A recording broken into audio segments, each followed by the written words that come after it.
Hi there, this is Claudia speaking, and today I want to talk about diverticulosis. So first of all, that is if you have little outpouches or little sac-like outpouches of the colon wall. And diverticulitis is if those little pouches become inflamed, which is obviously very painful.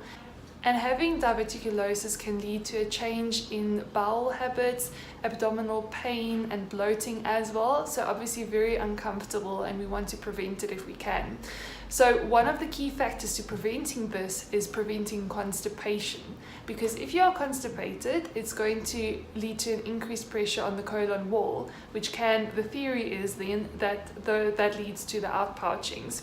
So having a high fiber diet with lots of fruits and vegetables and whole grains and legumes and so on would be great, and also lots of water, and then exercise. So all of the components to prevent constipation, that will be very beneficial, and that is what you should be doing.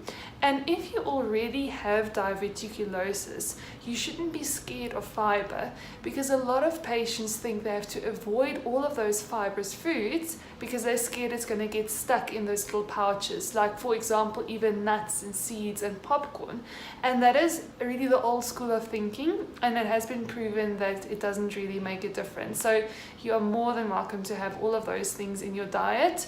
The only thing is if you have an acute attack of diverticulitis, so while you are experiencing this, obviously you're going to go for the easier to digest fibers, and more your soluble fibers, peeled fruits and things like bananas, and very easy to digest foods versus the hard things. That would be the key. But if you don't have the acute attack, having a high fiber diet will actually help prevent you from getting there. So that is really the key. High fiber diet can actually prevent the inflammation of those outpouchings because you're keeping regular. So generally, if you're constipated, you're going to go to the bathroom less than 3 times a week. It can be hard, it can be painful and straining when you go to the bathroom. So we want a nice soft stool. Then there's also evidence to show that if you have diverticulosis, that you have possibly low-grade inflammation as well. So an anti-inflammatory diet would be great. So something like a Mediterranean diet with lots of fish and fruits and vegetables and legumes and so on, and olive oil being the main oil in your diet. All of those, a very Mediterranean diet would already be anti-inflammatory. And then there's some evidence to show that there might be a link with dysbiosis of the gut and diverticulosis as well.